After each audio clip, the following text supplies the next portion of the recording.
Good evening everybody. Myself ಸೌಮ್ಯ ಹೆಗಡೆ. ಇವತ್ತು ನಾನು ಲೋಹಗಳು ಮತ್ತು ಅಲೋಹಗಳು ಎಂಬ ಚಾಪ್ಟರ್ದು 2 ಮತ್ತು 3 ಅಂಕದ ಪ್ರಶ್ನೆಗಳನ್ನ ಡಿಸ್ಕಸ್ ಮಾಡ್ತಾ ಇದ್ದೀನಿ. ಮೊದಲನೇದಾಗಿ ಲೋಹಗಳು ಎಂದ್ರೇನು, ಅಲೋಹಗಳು ಎಂದ್ರೇನು ಅಂತ ನೀವು ತರಗತಿಯಲ್ಲಿ ಕಲ್ತಿರ್ತೀರಿ. ಈ ಲೋಹಗಳು ಮತ್ತು ಅಲೋಹಗಳು ಅವುಗಳದೇ ಆದ ಗುಣಲಕ್ಷಣಗಳನ್ನ ಹೊಂದಿದವೆ ಹಾಗೂ ಇವು ತಮ್ಮ ಗುಣಲಕ್ಷಣಗಳಿಂದಾಗಿ ಅನೇಕ ಅನ್ವಯಗಳನ್ನು ಹೊಂದಿದವೆ. ಅಂದ್ರೆ ನಾವು ಪ್ರತಿ ದಿನ ಬಳಕೆಯಲ್ಲಿ ಎಲ್ಲಾ ಲೋಹ ಮತ್ತೆ ಅಲೋಹಗಳನ್ನ ಬಳಸ್ಕೊಳ್ತಾ ಇದ್ದೀವಿ. ಅವುಗಳ ಬಗ್ಗೆ ನಾವು ಇವತ್ತು ಪ್ರಶ್ನೋತ್ತರವನ್ನ ಮಾಡ್ತಾ ಮಾಡ್ತಾ ಮಾಡ್ತಾ ಎಲ್ಲ ಈ ಕಾನ್ಸೆಪ್ಟ್ ಅನ್ನ ಅರ್ಥ ಮಾಡ್ಕೊಳ್ಳೋಕೆ ಪ್ರಯತ್ನ ಮಾಡೋಣ. ಓಕೆ,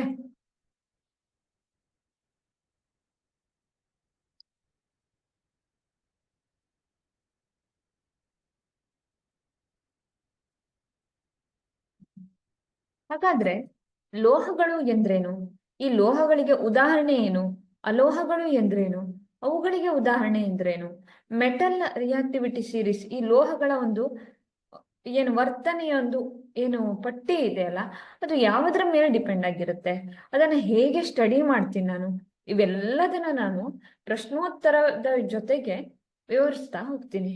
ಸರಿನಾ? ಇದಕ್ಕಿಂತ ಮೊದಲು ನನ್ಗೆ ತುಂಬಾ ಮುಖ್ಯ ಅನ್ಸಿದ್ದು ಅಂದ್ರೆ ಈ ರಿಯಾಕ್ಟಿವಿಟಿ ಸೀರೀಸು ಮೆಟಲ್ದು, ಇದನ್ನ ಹೇಗೆ ಓದ್ಬೇಕು, ಎಷ್ಟು ರಿಯಾಕ್ಟಿವ್, ಎಲ್ಲದನ್ನ ನಾವು ಏನ್ ಮಾಡ್ತೀವಿ ಹೇಳಿ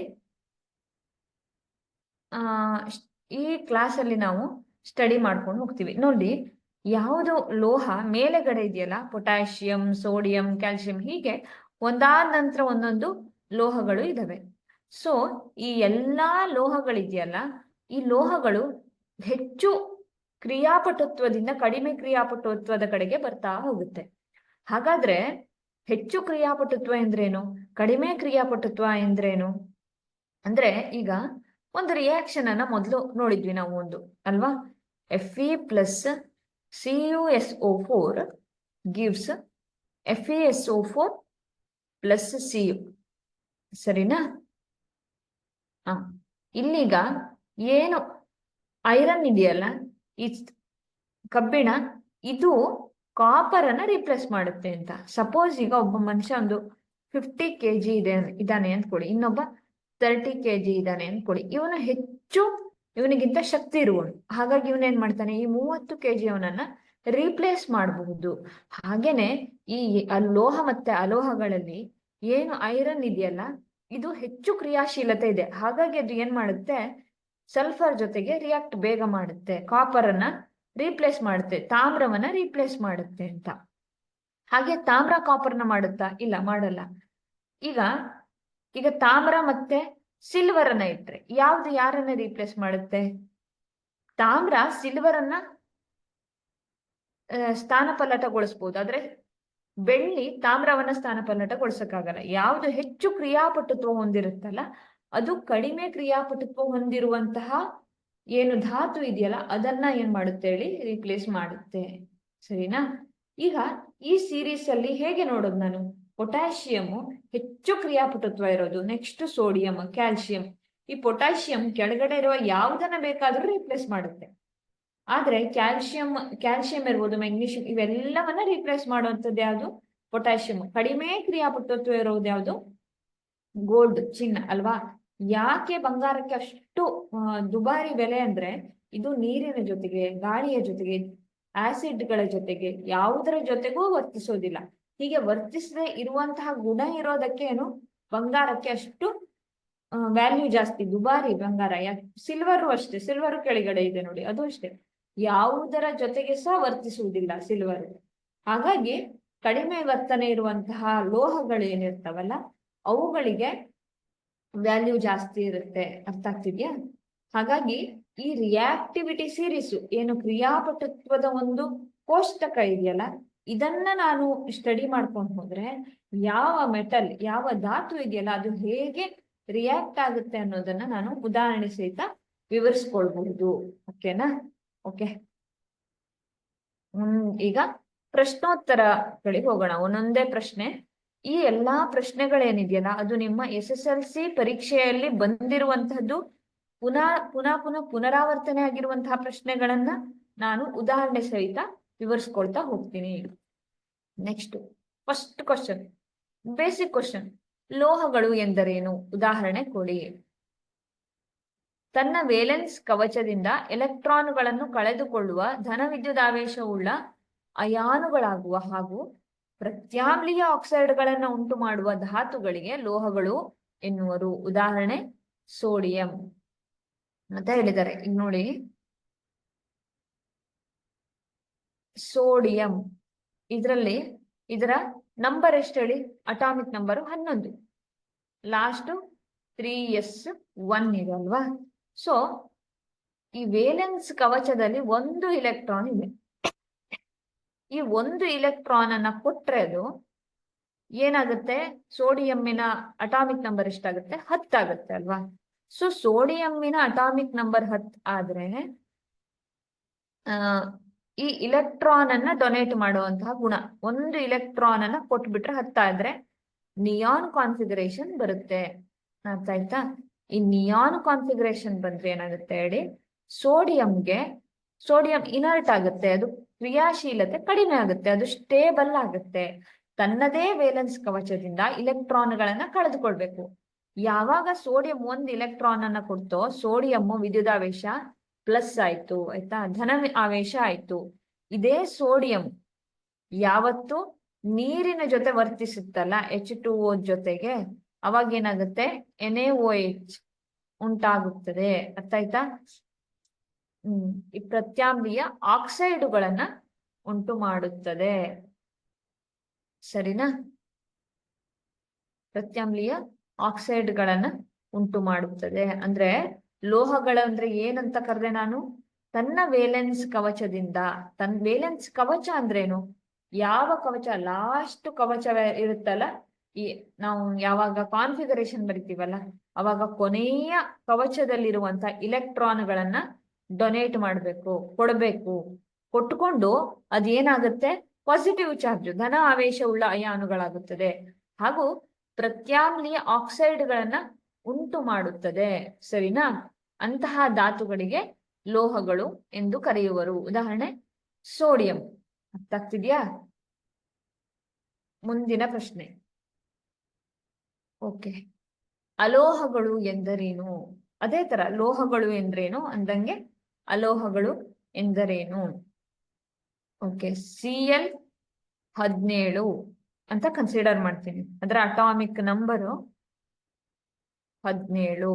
ಸರಿನಾ? ಯಾವಾಗ ಒಂದು ಇಲೆಕ್ಟ್ರಾನ್ ಅನ್ನ ತಗೊಳುತ್ತೋ, ಪ್ರತಿ ಧಾತುವು ನೋಬೆಲ್ ಗ್ಯಾಸ್ ಜಡ ಅನಿಲದ ಇಲೆಕ್ಟ್ರಾನಿಕ್ ವಿನ್ಯಾಸವನ್ನ ಹೊಂದೋಕೆ ಇಷ್ಟಪಡ್ತಾನೆ ಇರುತ್ತೆ. ಯಾಕೆ?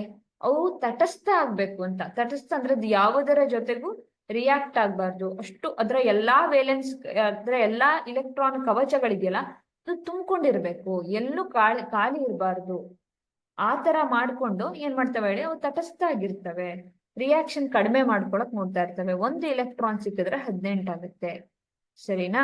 ಸೊ ಕ್ಲೋರಿನ್ ಒಂದು ಇಲೆಕ್ಟ್ರಾನ್ ಅನ್ನ ಎಕ್ಸೆಪ್ಟ್ ಮಾಡ್ಕೊಳುತ್ತೆ, ಹಾಗೆ Cl- ಆಗುತ್ತದೆ. ಇದನ್ನ ಏನಂತ ಕರಿತೀವಿ ಹೇಳಿ? ತಟಸ್ಥ ಆಕ್ಸೈಡುಗಳನ್ನು ಉಂಟು ಮಾಡುತ್ತದೆ.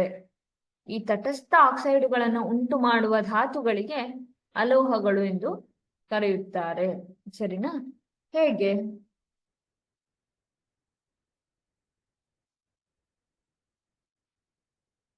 ಒಂದು ಋಣ ಆವೇಶವನ್ನ ತಗೊಂಡಿರುತ್ತಲ್ಲ, ಹಾಗಾಗಿ ತಟಸ್ಥ ಆಕ್ಸೈಡುಗಳನ್ನ ಉಂಟು ಮಾಡುತ್ತದೆ. ಇಂತಹ ಧಾತುಗಳನ್ನ ನಾನೇನಂತ ಕರಿತೀವಿ?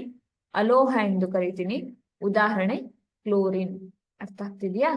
ಸರಿ, ಈಗ ಲೋಹಗಳು ಅಂದ್ರೆ ಏನಾಯ್ತು ಹೇಳಿ? ವೇಲೆನ್ಸ್ ಕವಚದಲ್ಲಿರುವ ಎಲೆಕ್ಟ್ರಾನ್ಗಳನ್ನ ಕೊಡೋದು. ಅಲೋಹಗಳು ಅಂದ್ರೆ ಏನ್ ಹೇಳಿ? ವೇಲೆನ್ಸ್ ಕವಚದಲ್ಲಿರುವ ಇಲೆಕ್ಟ್ರಾನ್ಗಳನ್ನ ಸ್ವೀಕಾರ ಮಾಡೋದು. ಬೇರೆ ತನ್ನ ವೇಲೆನ್ಸ್ ಕವಚಕ್ಕೆ ಇಲೆಕ್ಟ್ರಾನ್ಗಳನ್ನ ತಗೊಳುತ್ತೆ. ತಗೊಂಡು ಏನ್ ಮಾಡುತ್ತೆ? ಆಮ್ಲೀಯ ಅಥವಾ ತಟಸ್ಥ ಆಕ್ಸೈಡ್ ಆಗಿ ಋಣ ಆಮ್ಲೀಯ ಅಥವಾ ತಟಸ್ಥ ಆಕ್ಸೈಡ್ಗಳನ್ನ ಉಂಟು ಮಾಡುವ ಧಾತುಗಳಿಗೆ ಅಲೋಹಗಳು ಎನ್ನುತ್ತೇವೆ. ಸರಿನಾ? ಓಕೆ.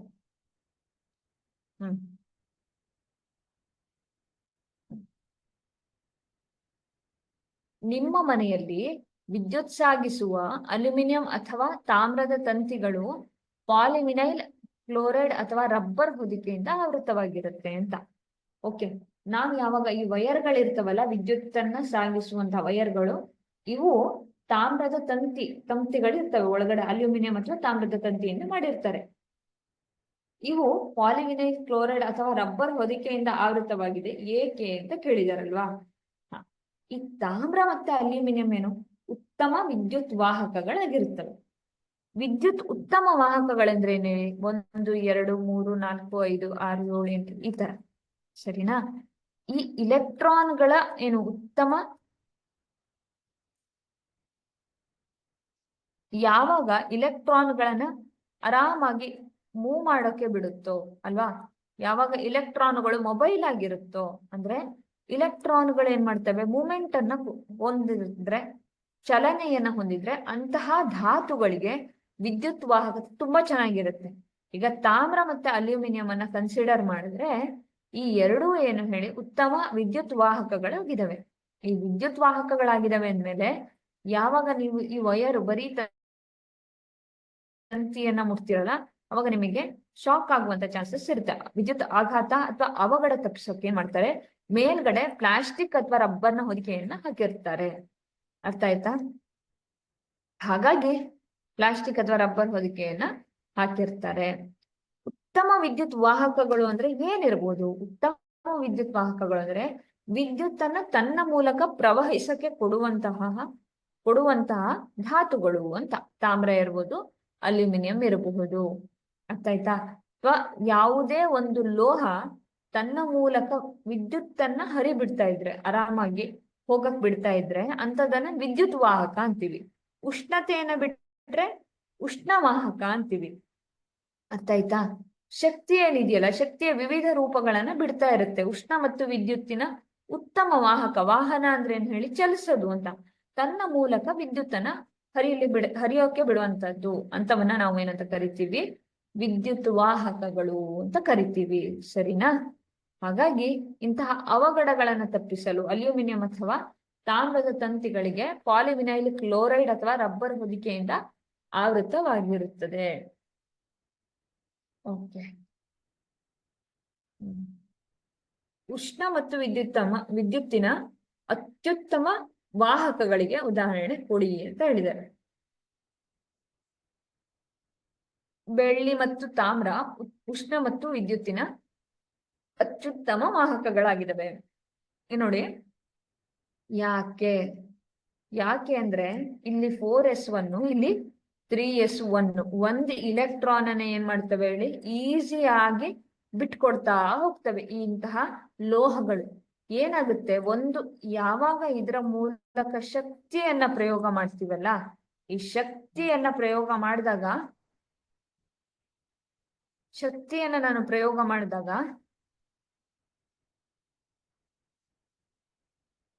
ಇವೇನ್ ಮಾಡ್ತವೆ, ಇಲೆಕ್ಟ್ರಾನ್ಗಳು ತನ್ನ ಮೂಲಕ ವಿದ್ಯುತ್ತನ್ನ ಹರಿಯಲು ಬಿಡ್ತಾ ಇರ್ತವೆ. ಓಕೆ, ವಿದ್ಯುತ್ತನ್ನ ತನ್ನ ಮೂಲಕ ಪ್ರವಹಿಸೋಕೆ ಬಿಡ್ತಾ ಇರ್ತವೆ. ಅಂತವುಗಳನ್ನ ಏನಂತ ಕರಿತೀವಿ ನಾವು, ವಿದ್ಯುತ್ ವಾಹಕಗಳು ಅಂತ ಕರಿತೀವಿ.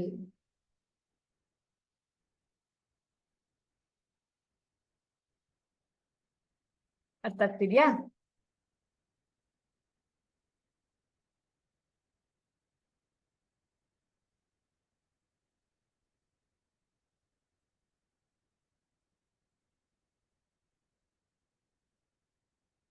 ಉಷ್ಣತೆನೂ ಅಷ್ಟೇ, ಯಾವಾಗ ನಾನು ಶಕ್ತಿಯನ್ನ ಒದಗಿಸ್ತಾ ಹೋಗ್ತೀನೋ ಉಷ್ಣತೆಯನ್ನ ತನ್ನ ಮೂಲಕ ಹರಿಬಿಡ್ತವೆ. ಅಂತವುಗಳನ್ನ ಉಷ್ಣತೆಯ ವಾಹಕಗಳು ಅಂತ ಕರಿತೀವಿ, ಸರಿನಾ. ಓಕೆ. ಸೋಡಿಯಂ ಮತ್ತು ಪೊಟ್ಯಾಷಿಯಂ ನಂತರ ಲೋಹಗಳು ಸೀಮೆ ಎಣ್ಣೆಯಲ್ಲಿ ಸಂಗ್ರಹಿಸಿಡುತ್ತಾರೆ ಏಕೆ ಅಂತ ಕೇಳಿದ್ದಾರೆ. ನಾವು ನೋಡಿರ್ತೀವಿ ಈ ಸೋಡಿಯಂ ಮತ್ತೆ ಪೊಟ್ಯಾಷಿಯಂ ಅನ್ನ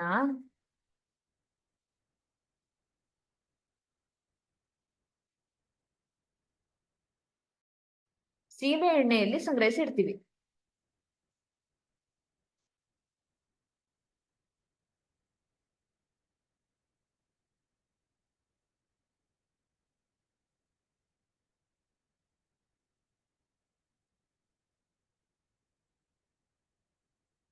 ಯಾಕೆ ಅಂತ.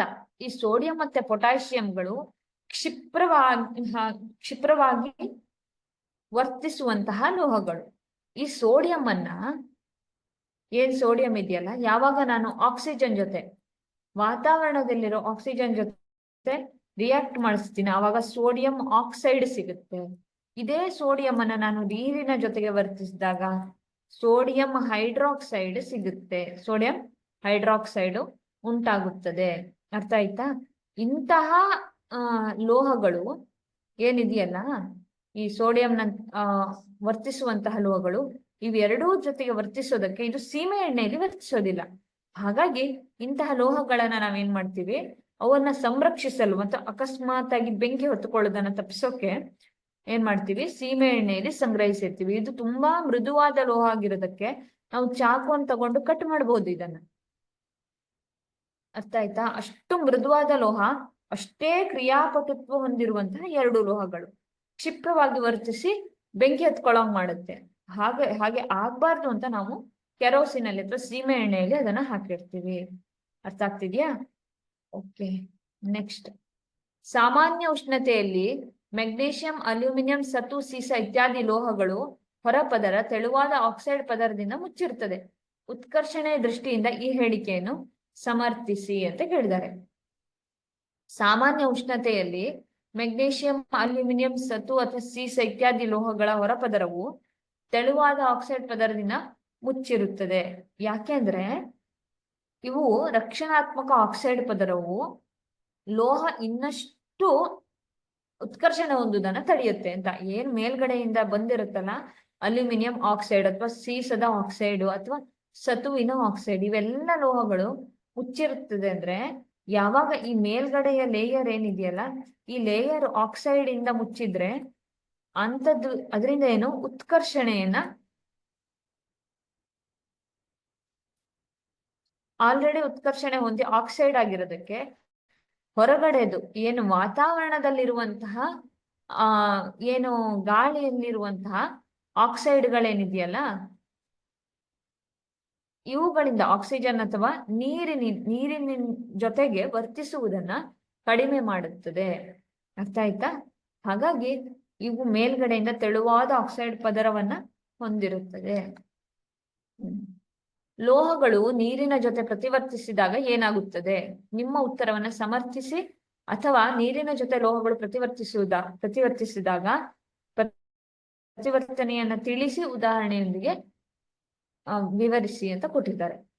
ಎಲ್ಲಾ ಲೋಹಗಳು ಏನ್ ಹೇಳಿ ನೀರಿನೊಂದಿಗೆ ಪ್ರತಿವರ್ತಿಸೋದೇ ಇಲ್ಲ. ಫಸ್ಟ್ ಆಗಿ ಲೋಹಗಳು ನೀರಿನ ಜೊತೆ ವರ್ತಿಸಿದಾಗ ಆಕ್ಸೈಡ್ಗಳು ಮತ್ತು ಹೈಡ್ರೋಜನ್ ಅನಿಲವನ್ನ ಬಿಡುಗಡೆ ಮಾಡುತ್ತದೆ. ಅಂದ್ರೆ ಯಾವಾಗ ಯಾವ್ದಾದ್ರು ಮೆಟಲ್ಲು ಆಕ್ಸಿಜನ್ ಜೊತೆ ವರ್ತಿಸುತ್ತಲ್ಲ, ಅವಾಗ ಮೆಟಲ್ ಆಕ್ಸೈಡ್ ಮತ್ತೆ ಹೈಡ್ರೋಜನ್ ಅನ್ನ ಬಿಡುಗಡೆ ಮಾಡುತ್ತದೆ. ಈ ಲೋಹದ ಆಕ್ಸೈಡ್ಗಳನ್ನ ಪುನಃ ನೀನು ಯಾವಾಗ ನೀರಿನ ಮೂಲಕ ಕರಗಿಸ್ತೀಯಲ್ಲ, ಅವಾಗ ಮೆಟಲ್ ಆಕ್ಸೈಡ್ಗೆ H2O ಹಾಕಿದಾಗ MOH ಸಿಗುತ್ತದೆ. ಈ ನೀರು ಲೋಹದ ಆಕ್ಸೈಡಿನ ನೀರುಗಳೇನಿದೆಯಲ್ಲ, ಇವು ಹೈಡ್ರಾಕ್ಸೈಡ್ ಅನ್ನ ಉತ್ಪತ್ತಿ ಮಾಡುತ್ತದೆ. ಅರ್ಥ ಆಯ್ತಾ? ಯಾವಾಗ ಈ ಲೋಹಗಳು ನೀರಿನ ಜೊತೆ, ಕೆಲವು ಲೋಹಗಳೇನು ತಾಮ್ರ, ಸೀಸ, ಬೆಳ್ಳಿ ಯಾವುದು ನೀರಿನ ಜೊತೆ ವರ್ತಿಸೋದೇ ಇಲ್ಲ. ಯಾವುದು ವರ್ತಿಸುತ್ತಲ್ಲ ಅದು ಆಕ್ಸೈಡ್ ಅನ್ನ ಕೊಡುತ್ತೆ, ಹೈಡ್ರೋಜನ್ ಅನಿಲವನ್ನ ಬಿಡುಗಡೆ ಮಾಡುತ್ತದೆ. ಲೋಹದ ಆಕ್ಸೈಡ್ಗಳು ಪುನಃ ನೀರಿನಲ್ಲಿ ಕರಗಿ ಲೋಹದ ಹೈಡ್ರಾಕ್ಸೈಡ್ಗಳು ಆಗುತ್ತವೆ. ಈ ಲೋಹದ ಆಕ್ಸೈಡು ಮತ್ತೆ ಈ ತರ ಏನು ಆಗುತ್ತಲ್ಲ, ಲೋಹ ಪ್ಲಸ್ ನೀರು, ಲೋಹದ ಆಕ್ಸೈಡ್ ಪ್ಲಸ್ ನೀರು, ಲೋಹದ ಹೈಡ್ರಾಕ್ಸೈಡು, ಈ ತರ ಸಿಗುತ್ತೆ ನಮ್ಗೆ. ಇದು ಏನಾಗುತ್ತೆ ಹೇಳಿ, ಉಂಟಾಗುತ್ತದೆ ಅಂತ. ಅರ್ಥ ಆಗ್ತಿದ್ಯಾ? ಲೋಹ ಮತ್ತು ಅಲೋಹಗಳು ಭೌತ ಗುಣಗಳ ನಡುವಿನ ವ್ಯತ್ಯಾಸವನ್ನ ಪಟ್ಟಿ ಮಾಡಿ ಅಂತ ಹೇಳಿದ್ದಾರೆ. ಲೋಹಗಳು ಸಾಮಾನ್ಯವಾಗಿ ಘನಸ್ಥಿತಿಯಲ್ಲಿ ಇರುತ್ತವೆ. ಏನಿರ್ತವೆ ಹೇಳಿ? ಘನಸ್ಥಿತಿಯಲ್ಲಿ ಇರ್ತವೆ. ಅಲೋಹಗಳು ಘನ, ದ್ರವ, ಅನಿಲ ಸ್ಥಿತಿಯಲ್ಲಿ ಇರುತ್ತವೆ. ಸರಿನಾ? ಸಾಮಾನ್ಯವಾಗಿ ಏನಿರುತ್ತೆ ಹೇಳಿ? ಘನ ಸ್ಥಿತಿಯಲ್ಲಿ ಲೋಹಗಳು ಇರ್ತವೆ. ಅಲೋಹಗಳು ಘನ, ದ್ರವ, ಅನಿಲ ಸ್ಥಿತಿಯಲ್ಲಿ ಇರುತ್ತದೆ. ಹೇಗೆ ಹೇಳಿ, ಈ ಘನ ಸ್ಥಿತಿಯಲ್ಲೂ ಇರ್ತವೆ. ಬ್ರೋಮಿನ್ ಏನಿದೆಯಲ್ಲ ಅದು ದ್ರವ ಸ್ಥಿತಿಯಲ್ಲಿ ಇರುತ್ತೆ. ಕೆಲವು ಲೋಹಗಳು ಅನಿಲ ಸ್ಥಿತಿಯಲ್ಲಿ ಇರುತ್ತವೆ. ಹೀಗೆ 3 ಸ್ಥಿತಿಯಲ್ಲೂ ಅಲೋಹಗಳಿರ್ತವೆ. ಲೋಹಗಳು ಏನಿರ್ತವೆ ಹೇಳಿ, ಒಂದೇ ಸ್ಥಿತಿಯಲ್ಲಿ ಘನ ಸ್ಥಿತಿಯಲ್ಲಿ ಮಾತ್ರ ಇರುತ್ತದೆ. ಹೊಳಪಾದ ಮೇಲ್ಮೈಯನ್ನ ಹೊಂದಿರುತ್ತವೆ. ಇದು ಹೊಳಪಾದ ಮೇಲ್ಮೈಯನ್ನು ಹೊಂದಿರುವುದಿಲ್ಲ. ಯಾಕೆ ಲೋಹಗಳು ಹೊಳಪಾದ ಮೇಲ್ಮೈಯನ್ನು ಹೊಂದಿರುತ್ತವೆ? Because of mobile electron. ಇಲ್ಲಿ ಏನಾಗುತ್ತೆ, ಚಲನೆ ಆಗುವಂತಹ ಇಲೆಕ್ಟ್ರಾನ್ಗಳನ್ನ ಹೊಂದಿರುತ್ತವೆ. ಯಾವಾಗ ಇದರ ಮೇಲೆ ಬೆಳಕು ಬೀಳುತ್ತದೆಯಲ್ಲ, ಅವಾಗ ಏನು ಪ್ರತಿಫಲನ ಉಂಟಾಗುತ್ತದೆ. ಈ ಪ್ರತಿಫಲನಕ್ಕೆ ಮೆಟಲ್ ಲಸ್ಟರ್ ಅಂತ ಕರಿತೀವಿ. ಮೆಟಲ್ ಏನಾಗುತ್ತೆ, ಹೊಳೆಯುತ್ತೆ. ಬಂಗಾರ ನೋಡಿದೀರಾ, ಬೆಳ್ಳಿ ನೋಡಿದೀರಾ, ಅಲ್ಯೂಮಿನಿಯಂ ಅನ್ನು ನೋಡಿದೀರಾ. ಯೂಶುವಲಿ ಲೋಹಗಳು ಹೊಳೆಯೋದಕ್ಕೆ ಕಾರಣ ಏನು, ಅದರ ಮೇಲೆ, ಆ ಅಣುವಿನ ಮೇಲೆ ಯಾವಾಗ ಬೆಳಕು ಬೀಳುತ್ತದೆಯಲ್ಲ, ಆ ಬೆಳಕು ಏನಾಗುತ್ತೆ ಹೇಳಿ, ಹೊಳೆಯುವಂತೆ ಮಾಡುತ್ತದೆ. ಸರಿ, ಪಾದರಸ ಗ್ಯಾಲಿಯಂ ಅನ್ನ ಹೊರತುಪಡಿಸಿ ಇವೆರಡೂ ಲೋಹಗಳು ಏನ್ ಹೇಳಿ, ಹೊಳಪಾದ ಮೇಲ್ಮೈಯನ್ನ ಹೊಂದಿರೋದೇ ಇಲ್ಲ. ಗ್ಯಾಲಿಯಂ ಏನಾಗುತ್ತೆ ಹೇಳಿ, ಕೈಯಲ್ಲಿಟ್ರೆ ಕರ್ಗೋಗುತ್ತೆ. 28 ಡಿಗ್ರಿ ಸೆಲ್ಸಿಯಸ್ ಅಲ್ಲಿ ಕರ್ಗೋಗುತ್ತೆ. ಅಯೋಡಿನ್ ಏನ್ ಮಾಡುತ್ತೆ ಹೇಳಿ, ಹೊಳೆಯುತ್ತೆ. ಅರ್ಥ ಆಯ್ತಾ? ಸಾಮಾನ್ಯವಾಗಿ ಕಠಿಣವಾಗಿರ್ತದೆ ಲೋಹಗಳು. ಲಿಥಿಯಂ, ಸೋಡಿಯಂ, ಪೊಟ್ಯಾಷಿಯಂ ಅನ್ನ ಹೊರತುಪಡಿಸಿ. ಲಿಥಿಯಂ ಏನು ತುಂಬಾ ಮೆದುವಾದ ಲೋಹ. ಸೋಡಿಯಂ, ಪೊಟ್ಯಾಷಿಯಂ ಅನ್ನು ಹೇಳಿ ಮೆದುವಾಗಿರ್ತವೆ. ಏನ್ ಮಾಡಬಹುದು, ಚಾಕುವಿನಿಂದ ಕಟ್ ಮಾಡಬಹುದು. ಸಾಮಾನ್ಯವಾಗಿ ಕಠಿಣವಾಗಿರುವುದಿಲ್ಲ, ವಜ್ರವನ್ನು ಹೊರತುಪಡಿಸಿ. ವಜ್ರ ಬಿಟ್ರೆ ಉಳಿದಿದ್ದ ಲೋಹಗಳು ಯಾವ್ದು ಏನಿರೋದಿಲ್ಲ ಹೇಳಿ, ತುಂಬಾ ಕಠಿಣವಾಗಿರೋದೇ ಇಲ್ಲ. ಸರಿನಾ? ಇದು ಭೌತಿಕ ಗುಣ. ಭೌತಿಕ ಅಂದ್ರೆ ನಮ್ಗೆ ಮೇಲ್ಗಡೆಯಿಂದ ಏನ್ ಕಾಣಿಸ್ತಿದ್ಯಲ್ಲ ಲೋಹ ಮತ್ತೆ ಅಲೋಹಗಳ ಮಧ್ಯ, ಆ ವ್ಯತ್ಯಾಸವನ್ನ ಹೇಳ್ತಿದ್ದೀನಿ. ಯಾಕೆ ಅಯೋಡಿನ್ ಹಂಗಾದ್ರೆ ಹೊಳಪಾದ ಮೇಲ್ಮೈ ಹೊಂದಿರೋದಿಲ್ಲ? ಹೊಂದಿರುತ್ತೆ ಅಂದ್ರೆ ಅದರ ಕ್ರಿಸ್ಟಲೈನ್ ಸ್ಟ್ರಕ್ಚರ್. ಯಾವಾಗ ಈ ಕ್ರಿಸ್ಟಲ್ ಸ್ಟ್ರಕ್ಚರ್ ಇದೆಯಲ್ಲ ಅದ್ರ ಮೇಲೆ, ಅದು ಈ ಬೆಳಕನ್ನ ತನ್ನ ಮೂಲಕ ಹರಿಬಿಟ್ಟು ಪ್ರತಿಫಲನ ಉಂಟಾಗುವಾಗ ಮಾಡ್ತಾ ಇರುತ್ತೆ. ಹಾಗಾಗಿ ಏನ್ ಮಾಡುತ್ತೆ, ಹೊಳೆಯುತ್ತೆ ಅಂತ. ಅರ್ಥ ಆಯ್ತಾ? ಬೇರೆ ಅಲೋಹಗಳಿಗೆ ಈ ಗುಣ ಇಲ್ವೇ ಇಲ್ಲ. ಅವು ಯಾವ ತರ ಇರುತ್ತೆ, ಪೌಡರ್ ಫಾರ್ಮ್ ಅಲ್ಲಿ ಇರ್ಬೋದು, ಅಥವಾ ಏನ್ ಮಾಡುತ್ತೆ, ಬೆಳಕನ್ನು ತನ್ನ ಮೂಲಕ ಹರಿಯೋಕೆ ಬಿಡೋದಿಲ್ಲ. ಅಂತಹ ಗುಣವನ್ನ ಹೊಂದಿರೋದ್ರಿಂದ ಏನಾಗುತ್ತೆ ಹೇಳಿ, ಅಲೋಹಗಳು ಹೊಳೆಯೋದಿಲ್ಲ, ಲೋಹಗಳು ಹೊಳೆಯುತ್ತೆ. ಪಾದರಸ ಏನಿರುತ್ತೆ ಹೇಳಿ, ಅದು ಹೊಳೆಯೋದಿಲ್ಲ. ಯಾಕೆಂದ್ರೆ ಅದು ದ್ರವ ಸ್ಥಿತಿಯಲ್ಲಿರುವಂತಹ ಒಂದೇ ಒಂದು ಲೋಹ, ಹಾಗಾಗಿ ಅದು ಹೊಳೆಯೋದಿಲ್ಲ. ಲೋಹಗಳು ಮತ್ತು ಅಲೋಹಗಳ ನಡುವಿನ ರಾಸಾಯನಿಕ ಗುಣಗಳನ್ನ, ವ್ಯತ್ಯಾಸವನ್ನ ಪಟ್ಟಿ ಮಾಡಿ ಅಂತ ಕೇಳಿದಾರಲ್ವಾ. ರಾಸಾಯನಿಕ ಗುಣವನ್ನ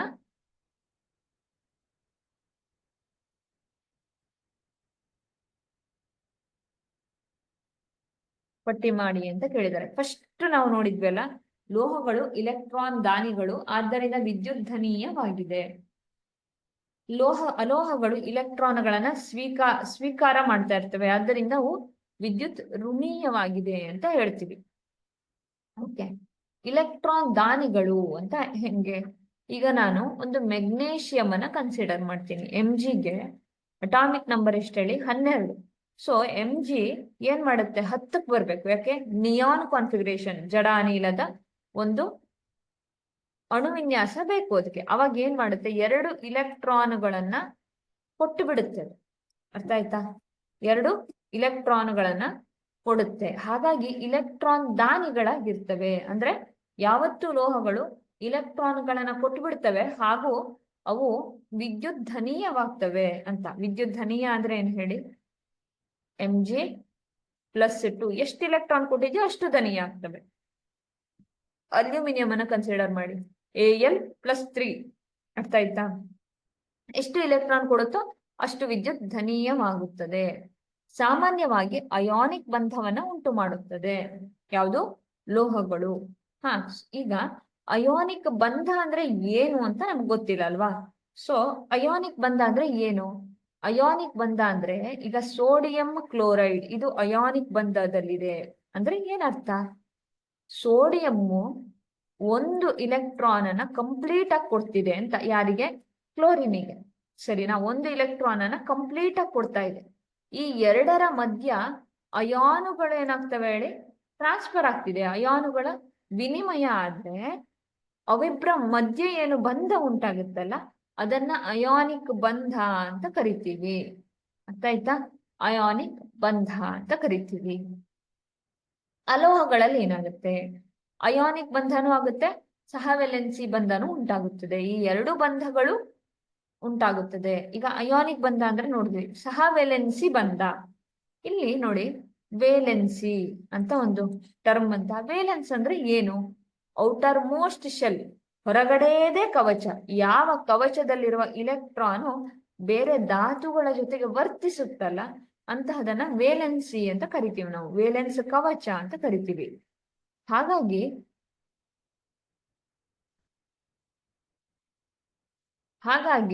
ಯಾವಾಗ ಈ ಅಲೋಹಗಳೇನ್ ಮಾಡ್ತವೆ, ಸಹವೆಲೆನ್ಸಿಯ ಬಂಧ ಅಂದ್ರೆ ಈಗ ಒಂದು ಹೈಡ್ರೋಜನ್ ಇದೆ, ಇನ್ನೊಂದು ಹೈಡ್ರೋಜನ್ ಇದೆ, ಇಲ್ಲಿ 1s1 ಇದೆ, 1s1 ಇದೆ. ಇವರಿಬ್ರು ಏನ್ ಮಾಡ್ತಾರೆ ಹೇಳಿ, ಇಲೆಕ್ಟ್ರಾನ್ ಅನ್ನು ಶೇರ್ ಮಾಡ್ಕೊಳ್ತಾರೆ.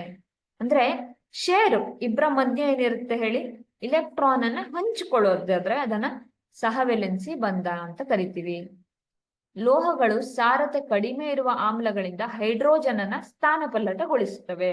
ಯಾವಾಗ ಡೈಲ್ಯೂಟ್ ಆಸಿಡ್ಸ್ ಇರುತ್ತವಲ್ಲ ಅವುಗಳಿಂದ ಏನ್ ಮಾಡ್ತವೆ ಹೇಳಿ, ಹೈಡ್ರೋಜನ್ ಅನ್ನ ಸ್ಥಾನಪಲ್ಲಟಗೊಳಿಸ್ತವೆ. ಅರ್ಥ ಆಗ್ತಿದ್ಯಾ? ಅಲೋಹಗಳೇನು ಸಾರತೆ ಕಡಿಮೆ ಇರುವ ಆಮ್ಲಗಳಿಂದ ಹೈಡ್ರೋಜನ್ ಅನ್ನ ಸ್ಥಾನಪಲ್ಲಟಗೊಳಿಸೋದಿಲ್ಲ. ಅರ್ಥ ಆಗ್ತಿದ್ಯಾ? ಓಕೆ. ಲೋಹದ ಆಕ್ಸೈಡ್ಗಳು ನೀರಿನಲ್ಲಿ ಕರಗಿದಾಗ ಕ್ಷಾರಗಳನ್ನ ಉಂಟು ಮಾಡ್ತವೆ. ಕ್ಷಾರಗಳು ಅಂದ್ರೆ ಏನು? ಬೇಸ್ ಅನ್ನ ಅಲ್ವಾ, ಪ್ರತ್ಯಾಮ್ಲೀಯ ಬೇಸ್ಗಳನ್ನ. ಇವು ಕೆಂಪು ಲಿಟ್ಮಸ್ ಅನ್ನ ನೀಲಿ ಬಣ್ಣಕ್ಕೆ ತಿರುಗಿಸ್ತವೆ. ಹಾಗಾಗಿ ಪ್ರತ್ಯಾಮ್ಲೀಯ ಗುಣವನ್ನು ಹೊಂದಿರ್ತವೆ. ಈ ಅಲೋಹಗಳೇನ್ ಮಾಡ್ತವೆ ಹೇಳಿ, ಅಲೋಹದ ಆಕ್ಸೈಡ್ ನೀರಿನಲ್ಲಿ ಕರೆದಾಗ ಆಮ್ಲವನ್ನ ಉಂಟು ಮಾಡ್ತವೆ. ಗೊತ್ತಾಯ್ತಾ? ಈಗ CO2 ನ ಕನ್ಸಿಡರ್ ಮಾಡಿ, H2O H2CO3 ನ ಕೊಡುತ್ತೆ. ಇದು ಕಾರ್ಬೋನಿಕ್ ಆಸಿಡ್. ಇದು ನೀಲಿ ಲಿಟ್ಮಸ್ ಅನ್ನ ಕೆಂಪು ಬಣ್ಣಕ್ಕೆ ತಿರುಗಿಸುತ್ತದೆ, ಆಮ್ಲೀಯ ಗುಣವನ್ನ ಹೊಂದಿರುತ್ತದೆ. ಅರ್ಥ ಆಯ್ತಾ? ಹಾಗಾಗಿ ಏನ್ ಮಾಡುತ್ತೆ ಹೇಳಿ, ನೀಲಿ ಲಿಟ್ಮಸ್ ಅನ್ನ ಕೆಂಪು ಬಣ್ಣಕ್ಕೆ ತಿರುಗಿಸುತ್ತವೆ. ಇವು sodium plus H2O NaOH sodium hydroxide ಅನ್ನ ಕೊಡುತ್ತದೆ. ಸರಿನಾ? ಸೋಡಿಯಂ ಹೈಡ್ರಾಕ್ಸೈಡ್ ಅನ್ನು ಕೊಡುತ್ತದೆ. ಓಕೆ. ಹೀಗೆ ಲೋಹ ಮತ್ತೆ ಅಲೋಹಗಳ ಮಧ್ಯ ಭೌತಿಕ ಮತ್ತೆ ರಾಸಾಯನಿಕ ಗುಣಗಳ ವ್ಯತ್ಯಾಸಗಳನ್ನ ನಿಮಗೆ 2 ಅಥವಾ 3 ಅಂಕದ ಪ್ರಶ್ನೆಗಳಲ್ಲಿ ಕೇಳಬಹುದು. ಆಗ್ತಿದ್ಯಾ? ಹಾಗಾಗಿ ಈ ಲೋಹ ಮತ್ತೆ ಅಲೋಹಗಳೇನಿದೆಯಲ್ಲ ಇವು ನಮ್ಗೆ ತುಂಬಾ ಮುಖ್ಯವಾಗಿ ಏನು ರಾಸಾಯನಿಕ ಗುಣಗಳನ್ನ ಪಟ್ಟಿ ಮಾಡಿ ಅಂತಾನೆ ಕೊಡ್ತಾರೆ. ಸರಿ, ಮುಂದಿನ ಪ್ರಶ್ನೆಗೆ ಹೋಗೋಣ.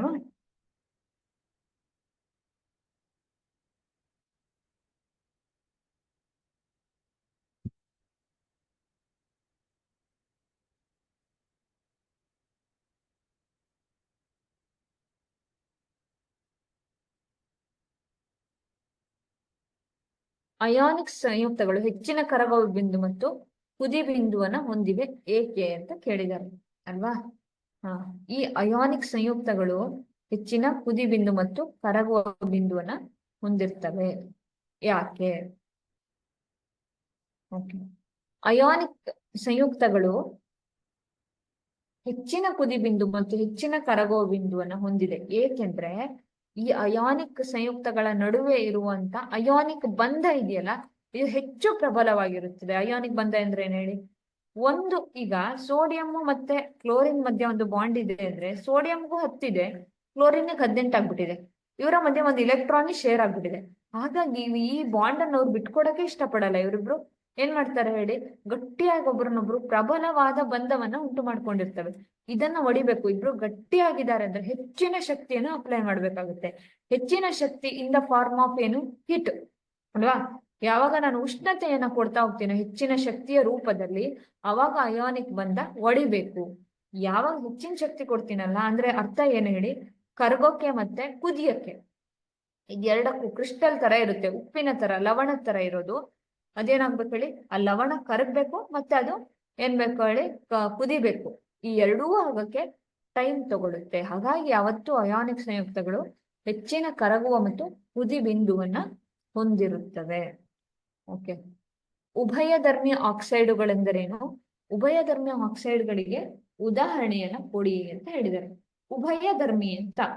ಉಭಯ ಅಂದ್ರೆ ಏನ್ ಹೇಳಿ, ಎರಡು ಅಂತ. ಅಲ್ಯೂಮಿನಿಯಂ ಆಕ್ಸೈಡ್, ಸತುವಿನ ಆಕ್ಸೈಡ್ ಅಂತ ಕೆಲವು ಲೋಹದ ಆಕ್ಸೈಡ್ಗಳು ಆಮ್ಲ ಮತ್ತೆ ಪ್ರತ್ಯಾಮ್ಲ ಎರಡರ ಜೊತೆಗೂ ವರ್ತಿಸುತ್ತೆ. ಎರಡರ ಜೊತೆಗೂ ಗುಣಗಳೆರಡು, ಪ್ರತ್ಯಾಮ್ಲೀಯತೆ ಮತ್ತೆ ಆಮ್ಲೀಯತೆ ಎರಡು ಗುಣನ ತೋರಿಸುತ್ತೆ. ಈ ತರ ಎರಡರ ಜೊತೆಗೂ ವರ್ತಿಸಿದಾಗ್ಲೂ ಲವಣ ಮತ್ತೆ ನೀರನ್ನ ಉಂಟು ಮಾಡ್ತವೆ. ಅಂದ್ರೆ ಏನು ಅಲ್ಯೂಮಿನಿಯಂ ಮತ್ತೆ ಇದು ಇದೆಯಲ್ಲ, Al2O3, ZnO2, ಇವು ಎರಡೂ ಏನ್ ಹೇಳಿ, ಈ ಎರಡು ಏನ್ ಮಾಡುತ್ತೆ, ಆಮ್ಲ ಮತ್ತೆ ಪ್ರತ್ಯಾಮ್ಲ ಎರಡು ಗುಣವನ್ನು ತೋರಿಸುತ್ತೆ.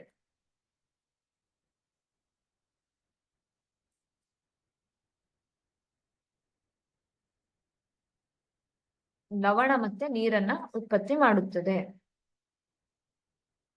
ಇಂಥವುಗಳಿಗೆ ಉಭಯಧರ್ಮಿ ಆಕ್ಸೈಡ್ಗಳು ಎಂದು ಕರೆಯುತ್ತಾರೆ. ಅರ್ಥ ಆಯ್ತಾ?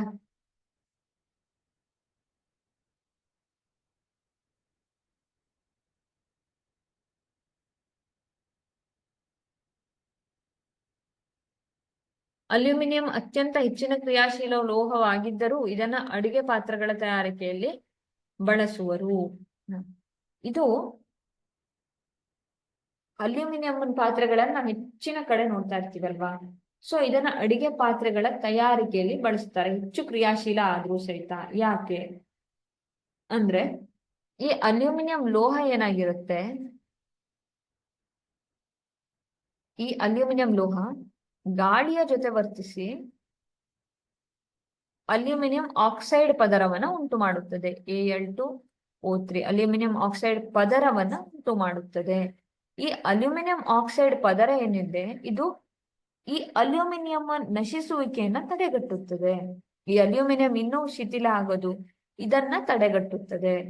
ಹಾಗಾಗಿ ಈ ಅಲ್ಯೂಮಿನಿಯಂ ಅತ್ಯಂತ ಕ್ರಿಯಾಶೀಲವಾಗಿದ್ರು ಸಹ ಈ ಮೇಲ್ಗಡೆ ಏನು ಆಕ್ಸೈಡ್ ಪದರ ಉಂಟಾಗಿದೆಯಲ್ಲ, ಈ ಆಕ್ಸೈಡ್ ಪದರ ಜಾಸ್ತಿ ಏನು ಹೇಳಿ ನಶಿಸುವಿಕೆಯನ್ನ ತಡೆಗಟ್ಟುತ್ತದೆ.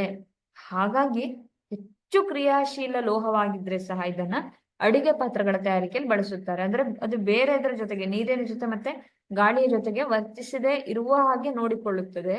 ಹಾಗಾಗಿ ಇದನ್ನ ಏನು ಮಾಡ್ತೀವಿ ನಾವು, ಯುಟೆನ್ಸಿಲ್ಸ್ ಅಲ್ಲಿ ಬಳಸ್ತೀವಿ.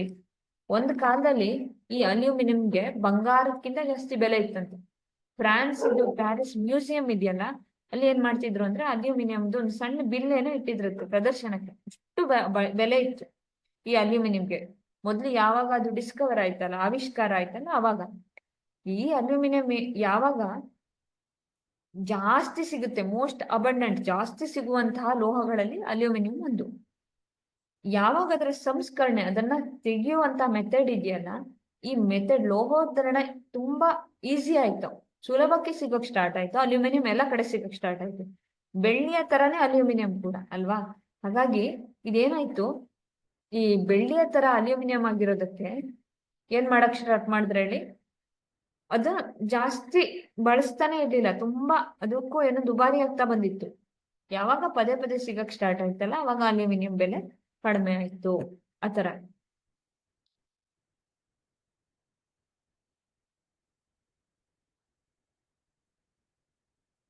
ಲೋಹೋದ್ಧರಣ ಸಂದರ್ಭದಲ್ಲಿ ಕಾರ್ಬೋನೇಟ್ ಮತ್ತು ಸಲ್ಫೈಡ್ ಅದಿರುಗಳನ್ನ ಸಾಮಾನ್ಯವಾಗಿ ಆಕ್ಸೈಡುಗಳಾಗಿ ಪರಿವರ್ತಿಸಬಹುದು. ಹೇಗೆ ಪರಿವರ್ತಿಸಬಹುದು ಅಂತ, ಸಲ್ಫೈಡ್ ಮತ್ತೆ ಕಾರ್ಬೋನೇಟ್ ಅದಿರುಗಳಿದ್ರೆ ಅವುಗಳನ್ನ ಲೋಹದ ಆಕ್ಸೈಡ್ಗಳನ್ನಾಗಿ ಸುಲಭವಾಗಿ ಕನ್ವರ್ಟ್ ಮಾಡ್ತೀವಿ ಅಪಕರ್ಷಣ ಮೂಲಕ. ರೋಸ್ಟಿಂಗ್ ಅಂತ ಕರಿತೀವಿ. ರೋಸ್ಟ್ ಮಾಡೋದು ಹುರಿಯುವಿಕೆ ಮೂಲಕ. ಈ ರೋಸ್ಟಿಂಗ್ ನ ಮೂಲಕ ಏನ್ ಮಾಡ್ತೀವಿ ಹೇಳಿ, ಲೋಹೋದ್ಧರಣ ಮಾಡಿ ಕಾರ್ಬೋನೇಟ್ ಮತ್ತೆ ಸಲ್ಫೈಡ್ ಅದಿರುಗಳನ್ನ ನಾವು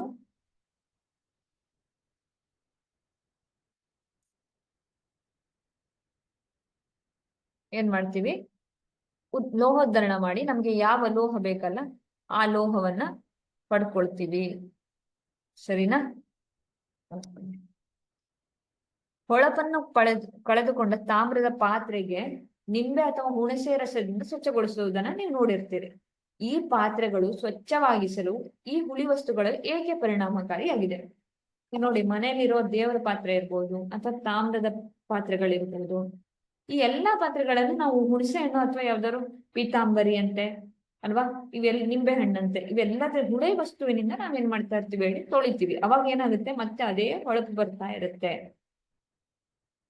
ಕಾರಣ ಏನಿರ್ಬೋದು ಅಂತ, ಅಂದ್ರೆ ಹೇಗೆ ಇದು ರಾಸಾಯನಿಕ ಕ್ರಿಯೆ ಏನ್ ನಡೆಯುತ್ತೆ ಅದರಲ್ಲಿ ಅಂತ ಪ್ರಶ್ನೆ ಕೇಳಿದ್ದಾರೆ. ಓಕೆ, ಯಾವಾಗ ತಾಮ್ರದ ಪಾತ್ರೆ ಇರುತ್ತಲ್ಲ, ಇದು ಗಾಳಿಯ ಜೊತೆ ವರ್ತಿಸಿದಾಗ ಏನಾಗುತ್ತೆ ಹೇಳಿ, ಕಾಪರ್ ಆಕ್ಸೈಡ್ ಉಂಟಾಗುತ್ತೆ. ಸರಿನಾ? ಈ ಕಾಪರ್ ಆಕ್ಸೈಡ್ ಗಾಳಿಯಲ್ಲಿ ವರ್ತಿಸಿದಾಗ ಕಾಪರ್ ಕಾರ್ಬನೇಟ್ CuCO3 ಉಂಟಾಗುತ್ತೆ. ಈ ಕಾರ್ಬೋನೇಟ್ ಒಂದು ತೆಳುವಾದ ಹಸಿರು ಪದರವನ್ನ ಉಂಟು ಮಾಡಿರುತ್ತವೆ. ನಾವು ಇದನ್ನ ಹಿಂದಿನ ತರಗತಿಯಲ್ಲಿ ಕಲ್ತಿದೀವಿ. ತಾಮ್ರಕ್ಕೆ ಒಂದು ತೆಳುವಾದ ಪದರ ಉಂಟಾಗಿರುತ್ತದೆ, ಹಸಿರು ಬಣ್ಣ. ನೀವು ಮನೆಯಲ್ಲೂ ನೋಡಿರ್ತೀರ, ಸಾಮಾನ್ಯವಾಗಿ ಕಿಲುಬೋದು ಅಂತ ಹೇಳ್ತೀವಿ. ಅದು ಮೇಲ್ಗಡೆಯ ಏನ್ ಪದರ ಇದೆಯಲ್ಲ, ಅದು ಹಸಿರಾಗ್ತಾ ಇರುತ್ತೆ. ಸರಿ, ಈ ತಾಮ್ರದ ಕಾರ್ಬೋನೇಟ್ ಪ್ರತ್ಯಾಮ್ಲೀಯವಾಗಿದೆ ಅಲ್ವಾ? ಇದೇನು ಬೇಸು, ಪ್ರತ್ಯಾಮ್ಲ. ನಮಗ್ ಗೊತ್ತು, ಈ ಪ್ರತ್ಯಾಮ್ಲ ಯಾವತ್ತು ನನ್ನ ಕೈಲಿದೆಯೋ ಇದನ್ನ ನಾನು ತಟಸ್ಥಗೊಳಿಸಕ್ಕೆ ಏನ್ ಮಾಡ್ಬೇಕು ಹೇಳಿ, ಆಮ್ಲವನ್ನ ಹಾಕ್ಬೇಕು. ಅರ್ಥ ಆಗ್ತಿದ್ಯಾ? ಯಾವಾಗ CuCO3ಗೆ ನಾನು ಆಮ್ಲ ಆಸಿಡ್ ಅನ್ನ ಹಾಕ್ತೀನೋ, ಆಮ್ಲವನ್ನ ಹಾಕ್ತೀನೋ, ಅವಾಗ ಏನಾಗುತ್ತೆ ಹೇಳಿ, ಈ ಕಾರ್ಬೋನೇಟ್ ಕರ್ಗೋಗುತ್ತೆ. ಈ ಕಾರ್ಬೋನೇಟ್ ಅದರ ಜೊತೆಗೆ ಡಿಸಾಲ್ವ್ ಆಗುತ್ತೆ. ಸರಿವಾ? ಈಗ ಕಾರ್ಬೋನೇಟ್ ಕರಗಿದ ಮೇಲೆ ನನಗೆ ಮತ್ತೆ ಏನ್ ಸಿಗುತ್ತೆ ಹೇಳಿ, ಮತ್ತೆ ತಾಮ್ರನು ಸಿಗುತ್ತೆ. ಹಾಗಾಗಿ ಏನ್ ಮಾಡ್ತೀನಿ ನಾನು, ತಾಮ್ರದ ಪಾತ್ರೆಗಳನ್ನ ನಿಂಬೆಹಣ್ಣು ಅಥವಾ ಹುಣಸೆ ಹಣ್ಣು ಅಥವಾ ಪೀತಾಂಬರಿ ಇರ್ಬೋದು, ಅಂದ್ರೆ ಒಂದು ಆಮ್ಲದ ಜೊತೆಗೆ ಏನ್ ಮಾಡ್ತೀನಿ ಹೇಳಿ, ತೊಳಿತೀನಿ. ಅರ್ಥ ಆಗ್ತಿದ್ಯಾ? ಕ್ಯಾಲ್ಸಿಯಂ ಕಾರ್ಬೋನೇಟ್ ಏನ್ ಹೊರಗಡೆ ಪದರ ಇದೆಯಲ್ಲ, ಈ ಪದರಕ್ಕೆ ಏನ್ ಮಾಡ್ಬೇಕು, ಅದು ಕರಗದಾಗ ನಾವು ತಾಮ್ರದ ಪಾತ್ರೆಗೆ ಏನ್ ಮಾಡ್ತೀವಿ, ಸ್ವಚ್ಛ ಮಾಡ್ತೀವಿ. ಬಿಸಿ ನೀರಿನ ಹಂಡೆಗಳ ತಯಾರಿಕೆಯಲ್ಲಿ ತಾಮ್ರವನ್ನ ಬಳಸುತ್ತಾರೆ ವಿನಃ ಉಕ್ಕನ್ನು ಅಲ್ಲ. ಯಾಕೆ? ಯಾಕಂದ್ರೆ ಉಕ್ಕಿನ ಪಾತ್ರೆ ಯೂಸ್ ಮಾಡಲ್ಲ ನೋಡಿ ತಾಮ್ರದ ಹಂಡೆಯಲ್ಲಿ. ಯಾಕೆ ಬಳಸಲ್ಲ? ತಾಮ್ರವು ತಣ್ಣೀರು ಮತ್ತು ಬಿಸಿ ನೀರು ಮತ್ತು ಹಬೆಯೊಂದಿಗೆ ಯಾವುದೇ ಪ್ರತಿವರ್ತನೆ ಹೊಂದೋದೇ ಇಲ್ಲ. ಈ ತಾಮ್ರ ಏನಿದೆಯಲ್ಲ, ಇದು ಉಷ್ಣದ ಅತ್ಯುತ್ತಮ ವಾಹಕಗಳಲ್ಲಿ ಒಂದು. ಬೆಳ್ಳಿ ಹಂಡೆ ಅಂತೂ ನಮ್ಮ ಹತ್ರ ಮಾಡೋಕ್ಕಾಗಲ್ಲ ಅಲ್ವಾ? ಅತ್ಯುತ್ತಮ ವಾಹಕ.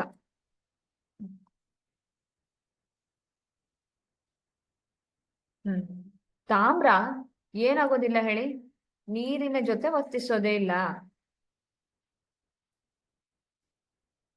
ಉಂಟು ಮಾಡೋದಿಲ್ಲ. ಯಾವಾಗ ಈ ಈ ಉಕ್ಕು ಇರುತ್ತಲ್ಲ, ಈ ಉಕ್ಕು ಅಂದ್ರೆ ಏನ್ ಹೇಳಿ, ಇದು ಅಲೋಹ. ಉಕ್ಕು ಏನು ಮಿಶ್ರ ಲೋಹ.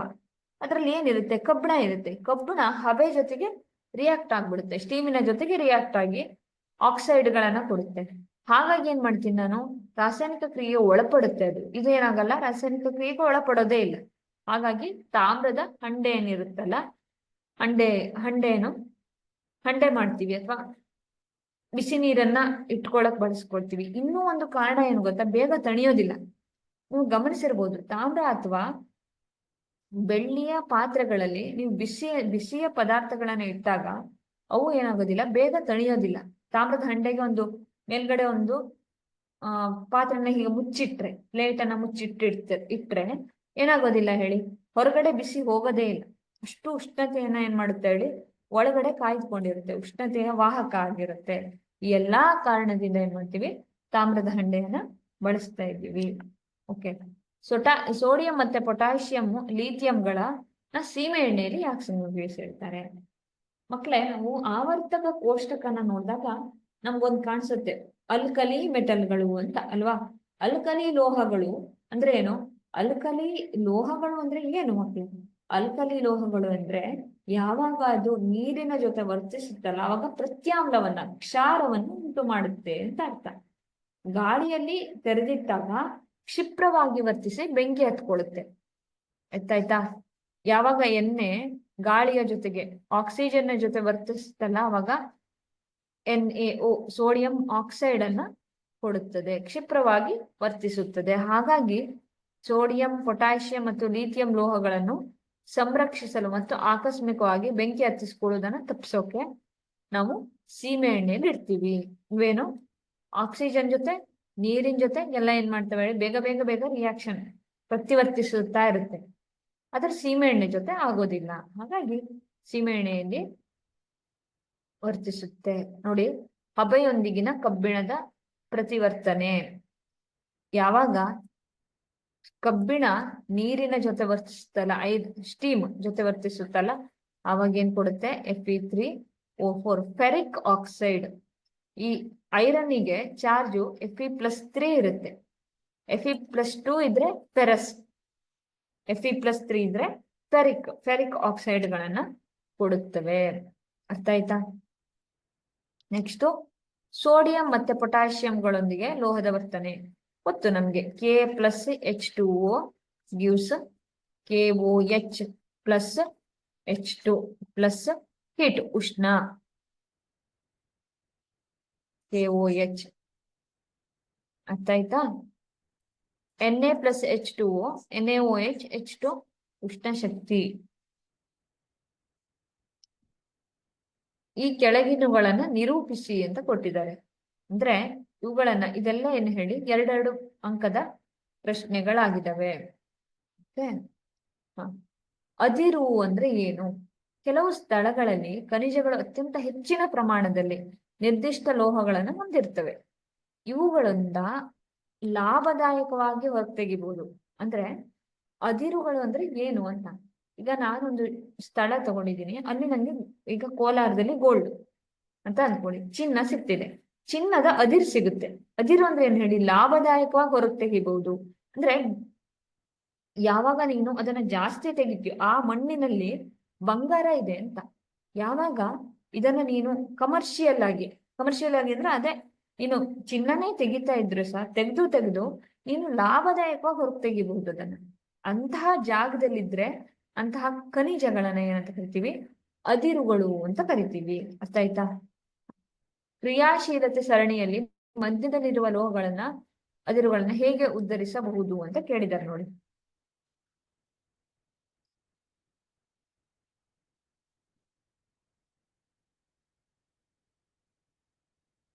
ಕ್ರಿಯಾಶೀಲತೆ ಸರಣಿಯಲ್ಲಿ ಮಧ್ಯದಲ್ಲಿರುವ ಅವುಗಳನ್ನ ಅದಿರುಗಳಿಂದ ಹೇಗೆ ಉದ್ಧರಿಸುತ್ತಾರೆ ವಿವರಿಸಿ ಅಂತ ಕೊಟ್ಟಿದ್ದಾರೆ ಅಲ್ವಾ?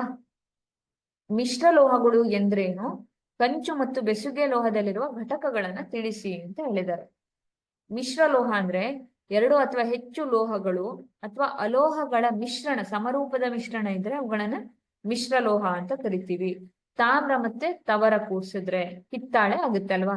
ಸೀಸ ಮತ್ತೆ ತವರ, ಇದೇನು ಮಿಶ್ರ ಲೋಹಗಳಿಗೆ ಉದಾಹರಣೆ. ಯಾವ್ದಾದ್ರು ಲೋಹದ ಕಠಿಣತ್ವ ಮತ್ತೆ ಅದರ ಬಾಳಿಕೆಯನ್ನು ಹೆಚ್ಚಿಗೆ ಮಾಡಕ್ ನಾನು ಏನ್ ಮಾಡ್ತೀನಿ? 2 ಲೋಹಗಳನ್ನ ಮಿಶ್ರಣ ಮಾಡಿರ್ತೀನಿ. ಈ 2 ಲೋಹಗಳನ್ನ ನಾನು ಏನ್ ಮಿಶ್ರಣ ಮಾಡಿರ್ತೀನಲ್ಲ, ಅವಾಗ ಆ ಲೋಹಗಳು ಇನ್ನೂ ಸ್ಟ್ರಾಂಗ್ ಆಗ್ತಾ ಹೋಗ್ತವೆ. ಅರ್ಥ ಆಯ್ತಾ? ಅದಿರುಗಳು ಎಂದರೇನು? ಲೋಹದ ಸಲ್ಫೈಡ್ ಅದಿರುಗಳು ಕಾರ್ಬೋನೇಟ್ಗಳನ್ನ ಹೇಗೆ ಪ್ರತಿವರ್ತಿಸುವಂತಹ ವಿಧಾನಗಳನ್ನ ಬರೆಯಿರಿ ಅಂತ ಕೊಟ್ಟಿದ್ದಾರೆ.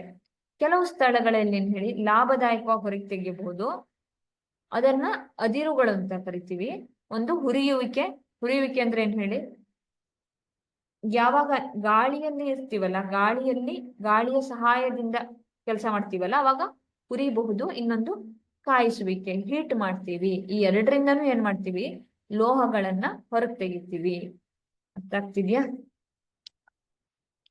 ಲೋಹಗಳ ಮೇಲೆ ಹಬೆ ವರ್ತನೆ ತೋರಿಸಲು ಈ ಕೆಳಗಿನ ಉಪಕರಣಗಳನ್ನ ಜೋಡಣೆಯನ್ನ ತೋರಿಸಿ ಅಂತ ಹೇಳಿದ್ದಾರೆ ನೋಡಿ.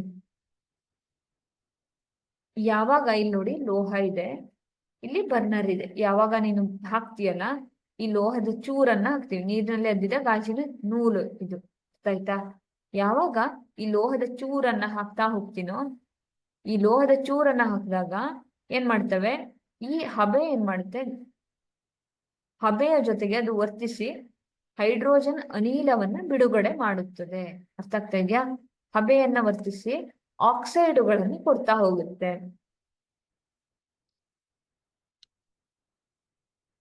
ಇಲೆಕ್ಟ್ರಾನ್ ಚುಕ್ಕಿ ವಿನ್ಯಾಸದ ಸಹಾಯದಿಂದ ಮೆಗ್ನೀಷಿಯಂ ಮತ್ತೆ ಕ್ಲೋರಿನ್ ಅನ್ನ ಉಂಟಾಗುವಿಕೆಯನ್ನು ತೋರಿಸಿ ಅಂತ ಹೇಳಿದ್ದಾರೆ ನೋಡಿ.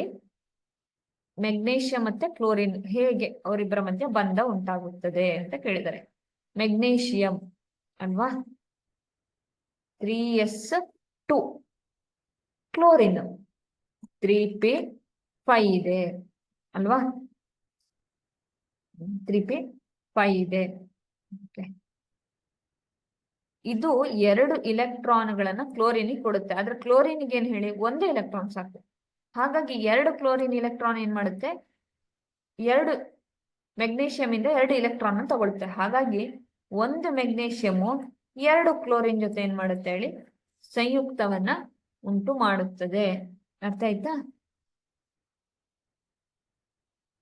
Mg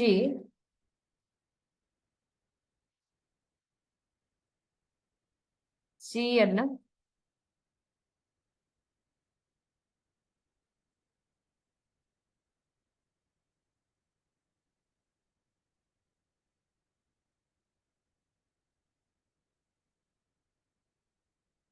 ಅಲ್ವಾ? ಹೀಗೇನ್ ಮಾಡ್ತೀವಿ, ಇಲೆಕ್ಟ್ರಾನ್ ಚುಕ್ಕಿ ವಿನ್ಯಾಸ Mg2+ Cl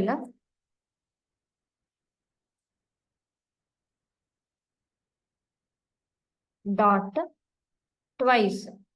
ಅರ್ಥ ಆಯ್ತಾ? ಯಾಕೆ, ಈ ಕ್ಲೋರಿನ್ ನಲ್ಲಿರುವ Cl- ಇದು Mg2+.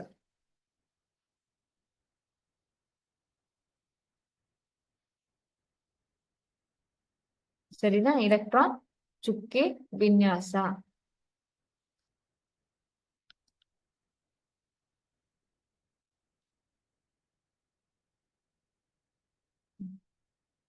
ಕ್ರಿಯಾಶೀಲತೆ ಸರಣಿಯಲ್ಲಿ ಮಧ್ಯದ ಲೋಹಗಳಿದೆಯಲ್ಲ, ಕಬ್ಬಿಣ, ಸತು, ಸೀಸ ಮತ್ತೆ ತಾಮ್ರ, ಇವೆಲ್ಲ ಮಧ್ಯಮ ಕ್ರಿಯಾಪಟುತ್ವವನ್ನು ಹೊಂದಿರುತ್ತೆ. ನಿಸರ್ಗದಲ್ಲಿ ಸಾಮಾನ್ಯವಾಗಿ ಇವೇನಿರ್ತವೆ, ಸಲ್ಫೈಡ್ ಮತ್ತೆ ಕಾರ್ಬೋನೇಟ್ ರೂಪದಲ್ಲಿ ನಿಮಗೆ ಸಿಗುತ್ತೆ. ಈ ರೂಪದಲ್ಲಿ ಇರ್ತವಲ್ಲ, ಇವುಗಳನ್ನ ಉದ್ಧರಿಸುವುದು ಹೇಗೆ ಅಂದ್ರೆ, ಮೊದಲು ಅವುಗಳನ್ನ ಹುರಿಬೇಕು ಅಥವಾ ಕಾಯಿಸಿ ಹೆಚ್ಚಿನ ಉಷ್ಣತೆಯನ್ನ ನೀಡಿದಾಗ ಏನಾಗುತ್ತೆ, ಇವೆಲ್ಲ ಏನಾಗುತ್ತೆ, ಅದರ ಮೂಲ ರೂಪಕ್ಕೆ ಬರುತ್ತೆ. ಅರ್ಥ ಆಯ್ತಾ? ಹೆಚ್ಚಿನ ಪ್ರಮಾಣದ ಗಾಳಿಯಲ್ಲಿ ಕಾಯಿಸಿದಾಗ ಏನಾಗುತ್ತೆ ಹೇಳಿ, ಅವು ಕಾರ್ಬೋನೇಟ್ ಅದಿರುಗಳು ಆಕ್ಸೈಡ್ ಆಗಿ ಪರಿವರ್ತನೆ ಆಗುತ್ತದೆ. ಗೊತ್ತಾಯ್ತಾ?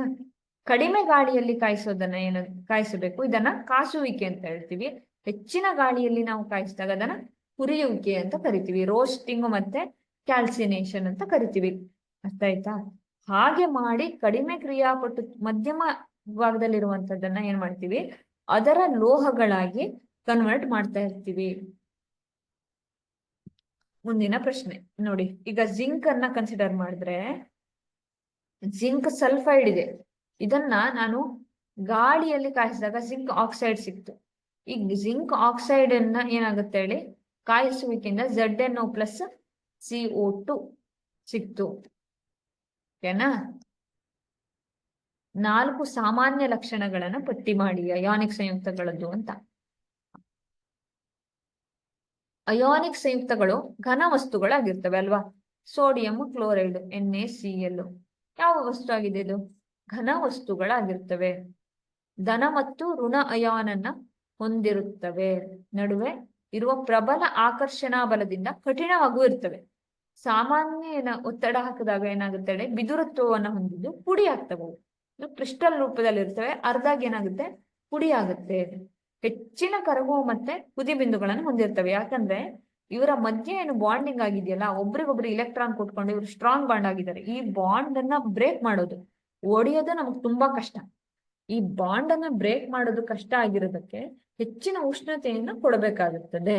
ಈ ಅಯಾನಿಕ್ ಸಂಯುಕ್ತಗಳು ಏನು ಉಪ್ಪಿದೆಯಲ್ಲ, ಸಾಮಾನ್ಯವಾಗಿ ನೀರಿನಲ್ಲಿ ವಿಲೀನ ಆಗುತ್ತದೆ. ಆದ್ರೆ ಸಾವಯವ ದ್ರಾವಕಗಳಾದ ಸೀಮೆ ಎಣ್ಣೆ, ಪೆಟ್ರೋಲು ಇತ್ಯಾದಿಗಳು ಏನಾಗೋದಿಲ್ಲ ಹೇಳಿ, ನೀರಿನಲ್ಲಿ ವಿಲೀನ ಆಗೋದಿಲ್ಲ.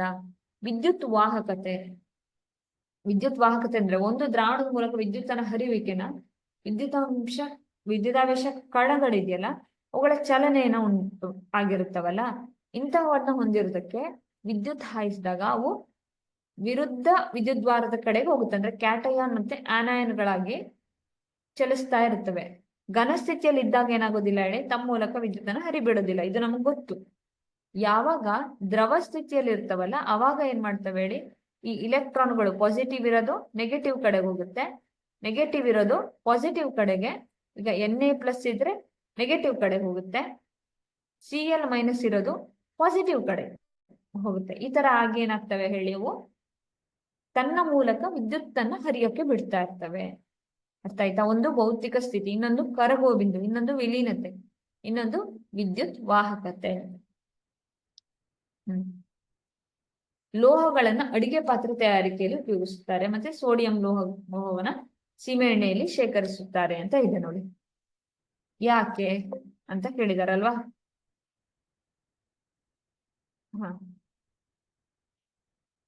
ಲೋಹಗಳನ್ನ ಅಡಿಗೆ ಪಾತ್ರೆ ತಯಾರಿಕೆಯಲ್ಲಿ ಯಾಕೆ ಬಳಸ್ತಾರೆ? ಯಾಕೆ ಅಂದ್ರೆ ಅದು ಗಾಳಿ, ನೀರು, ಸ್ಟೀಮು ಅಂದ್ರೆ ಹಬೆ, ಇವ್ಯಾವುದರ ಜೊತೆಗೂ ಜಾಸ್ತಿಯಾಗಿ ವರ್ತಿಸೋದಿಲ್ಲ ಲೋಹಗಳು, ಮತ್ತೆ ಕಠಿಣತೆನ ಹೊಂದಿರುತ್ತೆ. ಈಗ ಅಲ್ಯೂಮಿನಿಯಂ ಬಳಸ್ತಾ ಇದ್ದೀವಿ ಅಂದ್ರೆ ಅಲ್ಯೂಮಿನಿಯಂ ಆಕ್ಸೈಡಿನ ಪದರಗಳನ್ನ ಉಂಟು ಮಾಡಿರುತ್ತೆ. ಹಾಗಾಗಿ ಇದು ಮತ್ತೆ ಅಡಿಗೆ ಪಾತ್ರೆ ಏನಿದೆಯಲ್ಲ ಅದ್ರ ಜೊತೆಗೆ ವರ್ತಿಸೋದಿಲ್ಲ. ಏನ್ ಪಾತ್ರೆ ಇದೆಯಲ್ಲ ಅದು ಆಹಾರದ ಜೊತೆಗೆ ವರ್ತಿಸೋದೇ ಇಲ್ಲ. ಹಾಗಾಗಿ ಅಡಿಗೆ ಪಾತ್ರೆ ಬಳಸ್ತಾರೆ. ಸೋಡಿಯಂ ಲೋಹನ ಯಾಕೆ ಹೇಳಿ, ಹೆಚ್ಚು ಕ್ರಿಯಾಶೀಲತೆಯನ್ನು ಹೊಂದಿರೋದ್ರಿಂದ ಗಾಳಿಗೆ ಬಂದಾಗ ಅಥವಾ ನೀರಿಗೆ ಹಾಕಿದಾಗ ಏನಾಗುತ್ತೆ, ತನ್ನ ಆಕ್ಸೈಡ್ ಮತ್ತೆ ಹೈಡ್ರಾಕ್ಸೈಡ್ ಗಳನ್ನ ಕೊಡುತ್ತೆ. ಬೆಂಕಿ ಹತ್ಕೋಬಹುದು. ಅದು ಸೀಮೆ ಎಣ್ಣೆ ಜೊತೆ ವರ್ತಿಸದೇ ಇರೋದಕ್ಕೆ ಇದೊಂದು ಕಾರಣ. ಅಂದ್ರೆ ಅದನ್ನ ಸೀಮೆ ಎಣ್ಣೆಯಲ್ಲಿ ಶೇಖರಿಸಿ ಇಡ್ತಾರೆ. ಕ್ಯಾಲ್ಸಿಯಂ ಲೋಹ ನೀರಿನೊಂದಿಗೆ ವರ್ತಿಸಿದಾಗ ಬಿಡುಗಡೆ ಆಗುವ ಹೈಡ್ರೋಜನ್ ಅನಿಲವು ಒತ್ತಿಕೊಳ್ಳುವುದಿಲ್ಲ ಅಂತ ಇದೆ. ಕ್ಯಾಲ್ಸಿಯಂ ಲೋಹ ನೀರಿನ ಜೊತೆ ಏನು ವರ್ತಿಸಲ್ಲ, ಅವಾಗ ಹೈಡ್ರೋಜನ್ ಅನಿಲ ಹೊತ್ಕೊಳ್ಳೋದಿಲ್ಲ. ಅಯಾನಿಕ್ ಸಂಯುಕ್ತಗಳ ಕರಗುವ ಮತ್ತು ಕುದಿ ಬಿಂದುಗಳು ಜಾಸ್ತಿ ಆಗಿದೆ. ಪ್ರತಿವರ್ತನೆ ಏನಿದೆಯಲ್ಲ ನೀರಿನ ಜೊತೆಗೆ ಅದು ತುಂಬಾ ಕಡಿಮೆ ಇರುತ್ತೆ. ಹಾಗಾಗಿ ಹೈಡ್ರೋಜನ್ ಬೆಂಕಿ ಬರೋಕ್ ಸಾಕಾಗುವಷ್ಟು ಹೈಡ್ರೋಜನ್ ಗ್ಯಾಸ್ ಬಿಡುಗಡೆನೆ ಆಗೋದಿಲ್ಲ. ಹಾಗಾಗಿ ಏನಾಗುತ್ತೆ ಹೇಳಿ, ಹೈಡ್ರೋಜನ್ ಅನಿಲ ಬೆಂಕಿಯನ್ನು ಹೊತ್ತಿಸೋದಿಲ್ಲ. ಅರ್ಥ ಆಯ್ತಾ?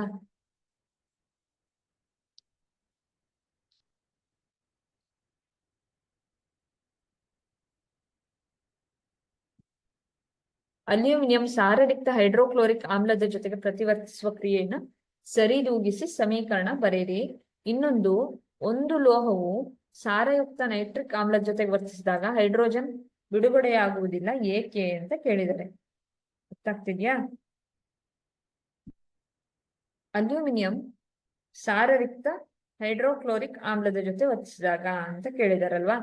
So AL when react with HCl, ನಮಗೆ ಗೊತ್ತು AlCl3. ಈಗ ಇದರ ಇಕ್ವೇಶನ್ ಅನ್ನ ಸರಿದೂಗಿಸಿ ಬರೆಯೋಣ.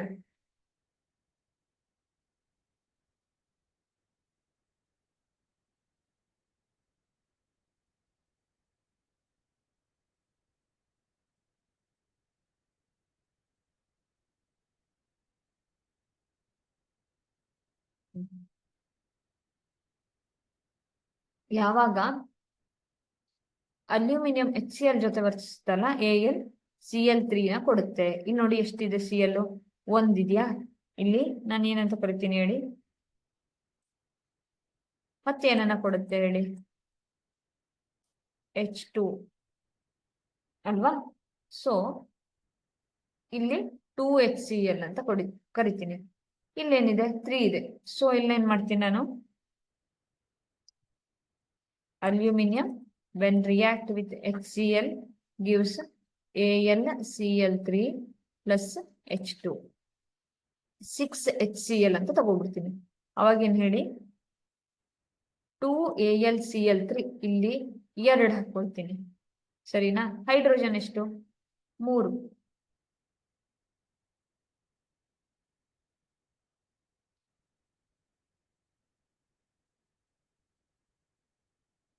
ಇನ್ನೊಂದೇನು ಹೇಳಿ, ಒಂದು ಲೋಹ ಮೆಟಲ್ ರಿಯಾಕ್ಟ್ ವಿತ್ HNO3 ಯಾಕೆ ಬಿಡುಗಡೆ ಆಗೋದಿಲ್ಲ ಅಂತ ಕೇಳಿದ್ದಾರೆ. ಯಾವಾಗ ಮೆಟಲ್ಲು HNO3 ಜೊತೆ ರಿಯಾಕ್ಟ್ ಆಗುತ್ತಲ್ಲ, ಅವಾಗ ಏನ್ ಕೊಡುತ್ತೆ, ನೈಟ್ರೋಜನ್ ಡೈಆಕ್ಸೈಡ್ ಗಳನ್ನ ಕೊಡುತ್ತೆ, ಮತ್ತೆ ವಾಟರ್ ಅನ್ನ ಕೊಡುತ್ತೆ. ಅರ್ಥ ಆಗ್ತಿದ್ಯಾ?